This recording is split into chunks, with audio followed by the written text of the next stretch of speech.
1절 2절 예수께서 12제자를 불러 모으사 모든 귀신을 제어하고 병을 고치는 능력과 권위를 주시고 그리고 하나님 나라를 전파하며 앓는 자를 고치게 하라고 보내십니다. 예수님의 권한 위임이 되겠습니다. 이제 주님이 작정하신 만큼 사역하시고 이제 이 땅에는 제자들을 세워서 그들을 통하여 예수님이 가지셨던 그 권세를 그대로 주시는 거죠. 귀신들, 모든 귀신을 제어하고 병을 고치는 권세, 그리고 하나님의 나라를 전파할 수 있는 권세를 주시고 그들에게 나가서 하나님의 나라를 전파하고 앓는 자를 고치라고 위임해 주십니다. 이렇게 해서 주님이 시작하신 하나님의 나라와 구원의 역사가 이제는 제자들을 통해 그 제자들이 교회를 세우는 거죠. 교회를 통해서 이어져 가게 하셨습니다. 아주 중요한 순간입니다. 그냥 하나의 정권을 맡기는 것 수준이 아닙니다. 그렇죠? 영원히 주님 오실 때까지 권위가 실추되지 않는, 허물어지지 않는, 우뚝 서서 온 세상을 밝힐 하나님의 나라의 권세를 그들에게 위임해 주셨습니다.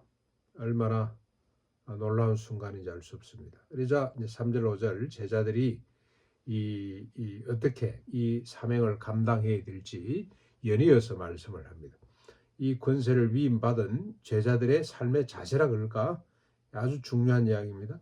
여행을 위하여 아무것도 가지지 말라. 지팡이나 배낭이나 양식이나 돈이나 두블로시를 가지지 말거라. 어느 집에 들어가든지 거기서 머물다가 거기서 떠나라. 너희를 영접하지 아니하거든 그 성을 떠날 때 발에 먼지를 티끌을 떨어서 그들에게 증거로 삼아라 하는 겁니다. 제자들에게 요구되는 삶의 자세는 무소유입니다. 무소유. 뭘 소유하면 안 됩니다. 오직 사명에 집중하기 위해서 사명에 필요한 것 외에는 아무것도 갖지 않도록. 사명에 필요한 건 뭐겠습니까? 하룻밤 머무는 것, 한 벌 옷, 그냥 하루 일용할 양식 정도겠죠. 한 끼 음식이겠죠. 그걸 누구를 통해 공급받으라는 겁니까? 세상 사람들, 하나님의 나라와 복음을 듣는 사람을 통해서 제공받고 그들이 또 제공 안 할 수도 있어요. 그러면 그 심판, 제공하지 않는 자의 심판을 증거로 삼아라. 발에 티끌을 떨어서 증거를 삼아라. 말씀을 하셨습니다. 아무튼 이 자세의 제일 중요한 것은 무소유입니다. 뭘 소유하기 위해서 존재해서는 안 됩니다. 교회가 재산을 가지면 안 된다는 뜻입니다. 재산을 가지면 안 된다. 뭔가를 가지면 거기에 매달리게 됩니다. 저는 수도에 와서 가장 후회되는 것 중에 하나가 제가 한 건 아닙니다만 집을 왜 이렇게 크게 지었을까? 왜 이런 집을 지었을까? 왜 이 꼭대기에다 이런 집을 지었을까? 하는 생각입니다. 정말 소박한 누구나 오더라도 그냥 우리 먹는 대로 같이 먹고 자기 일용할 양식으로 가져와서 편히 쉬었다 갈 수 있는 그런 공동체를 만들어야 되는데, 그런 수도를 만들어야 되는데 앞으로 우리 숙제이기도 합니다. 가장 소박한 무소유, 뭘 갖지 않는 그런 삶의 자세가 필요하고, 하나님의 나라는 길 위에서 펼쳐지는구나. 이거 우리 같이 정말로 고민하고 같이 깊이 연구해야 될 대상입니다. 그렇죠? 우리 같이 계속 고민하면서 하나님의 나라가 어떤 방식으로 전개되어야 될 것인가 같이 한번 깊이 고민해 봤으면 좋겠습니다. 6절 이렇게 위임받은 제자들이 나가서 각 마을에 두루 다니면서 곳곳에서 복음을 전하고 병을 고치게 됩니다. 하나님이 위임하신 그 권능이, 그 사명이 얼마나 능력이 있는가 하는 걸 그들이 이제 경험을 합니다. 7절부터 9절 이렇게 예수께 사명과 권위를 위임받은 제자들의 활동이 시작하니까, 다시 말하면 하나님의 나라와 구원의 역사가 이제는 혼자서 하시던 것을 예수님 제자 12명을 통해서 확장되는 거죠. 마치 들불이 번지는 것처럼 번져가자. 그만큼 세상과 긴장 관계가 형성이 됩니다. 사람들이 다 좋아할 것 같은데 이렇게 하나님의 나라가 12명의 위임을 받고 그들이 나가서 각 마을마다 둘씩 짝을 지어서 보내게 됩니다만은 그 외에도 여기 또 그 주변에서 언저리에서 따르고 있는 제자들이 한 70명 정도 된다고 했는데 그들이 각 마을에 나가서 전파하기 시작하면서부터 세상 요동을 치는 거죠. 예, 권력자들이 바짝 긴장을 하게 된다는 겁니다. 분봉왕 헤롯이 모든 일을 듣고 심히 당황하는데 어떤 사람은 요한이 죽었다가 다시 살아났다 그러기도 하고 어떤 사람은 엘리야가 다시 살아났다. 어떤 사람은 옛 선지자 중에 한 사람이 살아났다고 그렇게 이야기를 하게 됩니다. 그러니까 헤롯이 깜짝 놀라죠. 내가 헤롯을 목베어 죽였는데 그가 살아났다고? 내가 그를 조사해 봐야 되겠다고 나서게 됩니다.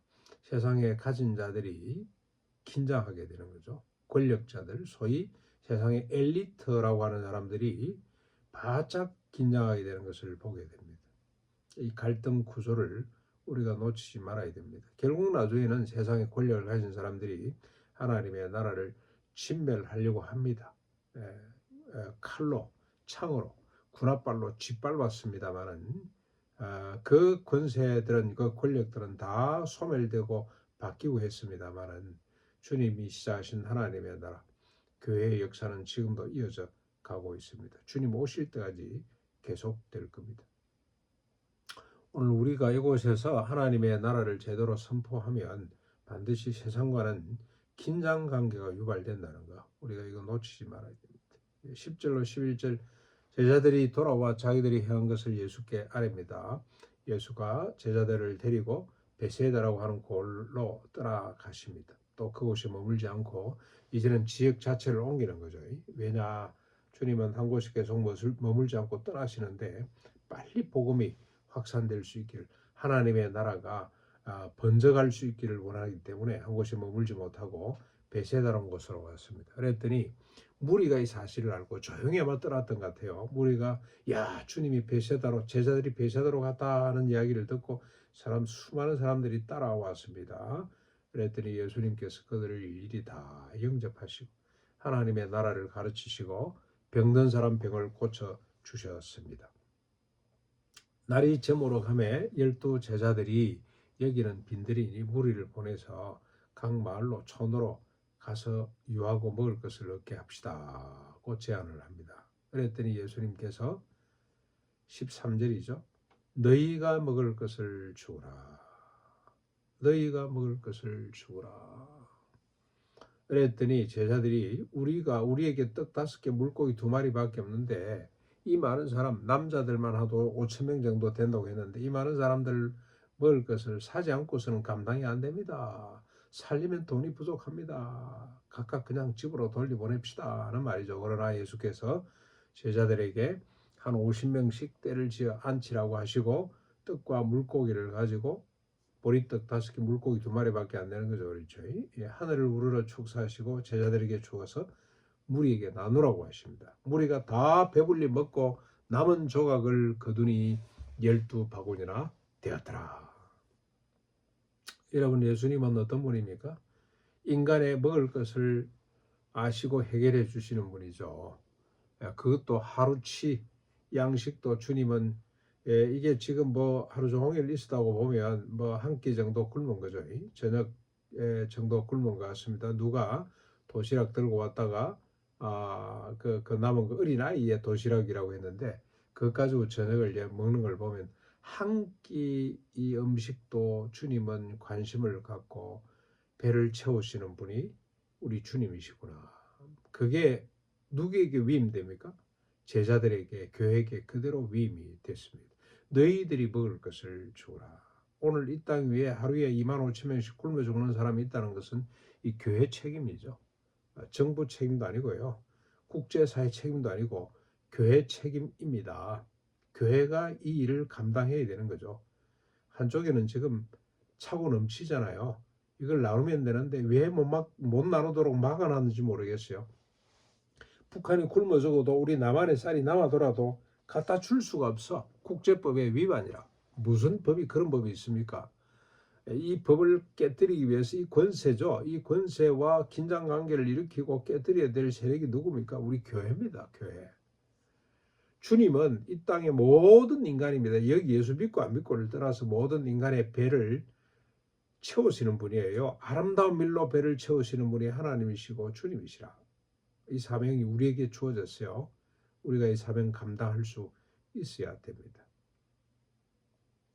주님은 보리떡 5개 물고기 2마리로 5,000명이 넘는 사람을 먹이시고 12강조리를 거두게 하시는 분이에요. 우리가 시작하면 이런 기적은 반드시 나타나게 돼 있습니다. 시작하면 돼요. 계산하면 안 돼요. 시작하면 된다는 겁니다. 하나님의 나라 시작하면 반드시 결실이 나타난다.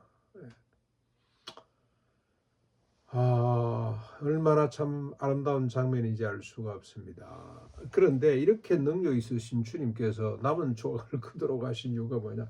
저는 김용기한테 배웠어요. 어떤 성경 주석에도 그런 게 없는데 김용기는 누구한테 배웠는지 모르겠어요. 가가와 도이코에게 배웠는지는 모르겠습니다만 남은 조각을 거두게 하신 이유가 뭐냐? 첫째는 전략이죠. 전략. 낭비하지 말아라. 그 아무데나 버리지만. 두 번째는 이 양반이 환경보호래요. 환경보호. 그냥 버려놓으면 어떻게 되겠습니까? 지저분해지겠죠. 그래서 깨끗이 거두어서 환경을 깨끗이 보존하도록. 그래서 김용기 장로님 이번에 옛날에 신방 가면은 집안에 마당에 풀부터 뽑고 그 다음에 부엌에 설거지부터 마저 하고 누룽지부터 다 끌고 놓고 그렇게 예배를 드렸다는 일화가 있어요. 너무너무 재밌는 이야기죠. 그만큼 주변 환경을 깨끗이. 그래서 그분 집에 가보면 생가에 들어가 보면 뭐 가구도 얼마 없습니다만은 얼마나 청가를 했는지 모릅니다. 깨끗이 보존을 했던 집도 너무 예쁘게 지었잖아요. 조그마한 집을 예쁘게 짓는 미적 건강이 아주 뛰어난 사람이었습니다. 우리 예수 믿는 사람들의 자세입니다. 하나님이 주신 환경을 잘 보존하는 것. 오늘도 우리에게 위임된 이 위상을 바로 알고 갖추고 그리고 위임된 사명을 감당해가는 우리가 될 수 있기를 바랍니다.